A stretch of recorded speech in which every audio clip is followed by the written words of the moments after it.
Hello students. तो आइए फिर से क्वेश्चन के साथ। तो ये हमारा जो क्वेश्चन है इसको आप खुद अटेम्प्ट लेना, वीडियो पॉज कर लो, क्वेश्चन ठीक से देख लो।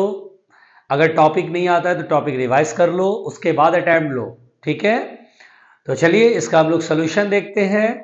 तो जैसा कि है two conducting circular loops of radii R1 and R2 are placed in the same plane with their centres coinciding.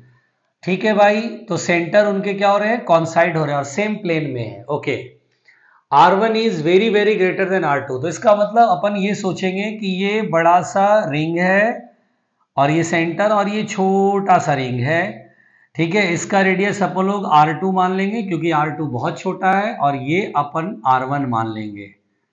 ठीक है, अब यहाँ पे क्वेश्चन देखिए, सेंटर कॉन्साइड करो और सेम प्लेन में दोनों रिंग है। ठीक, दोनों रिंग का प्लेन सेम है। Then the mutual inductance M between them will be directly proportional to। mutual inductance बताना है इसमें से कौन सा होगा, proportional to।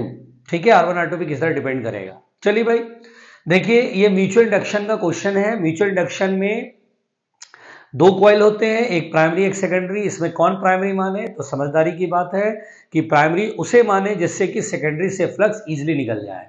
तो ऑब्वियस सी बात है, यहाँ पे प्राइमरी हम बाहर वाले कॉइल को मानेंगे क्योंकि इस करंट की वजह से सेंटर पे जो फील्ड होगा अप्रोक्सीमेटली इस छोटे वाले कॉइल के हर पॉइंट पे लगभग वही फील्ड होगा, क्योंकि बहुत छोटा है, सेंटर के बहुत करीब है। तो सेंटर के बहुत करीब है तो इस करंट की वजह से सेंटर पे जितना फील्ड रहेगा अप्रोक्सीमेटली हर जगह सेम फील्ड रहेगा।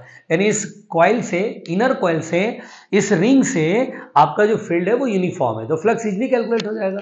अगर अलग अलग होता तो इंटीग्रेशन लफड़ा हो जाता, सॉल्व भी नहीं हो पाता। ठीक, तो चलिए पहले तो हम इसको प्राइमरी मानेंगे और इसको सेकेंडरी मानेंगे।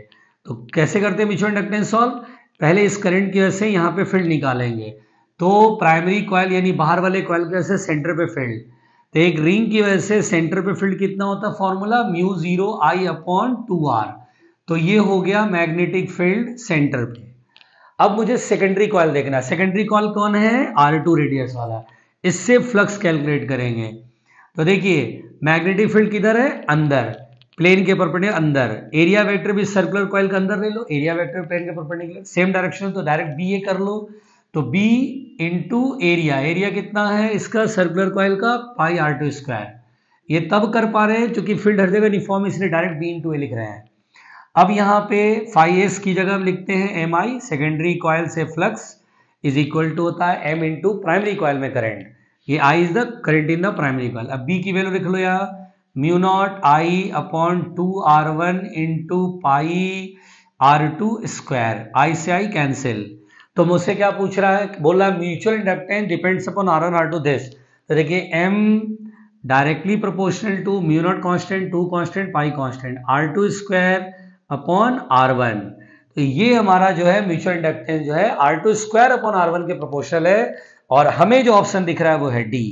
तो इसलिए सही ऑप्शन क्या हो जाएगा, डी। था ना ये बहुत आसान, आसान था। बेसिकली ये थ्योरी अगर आप पढ़ेंगे तो आपको ये बहुत कंसेप्ट क्लियर रहेगा और बहुत आसान लगेगा। ठीक है, ओके, थैंक यू।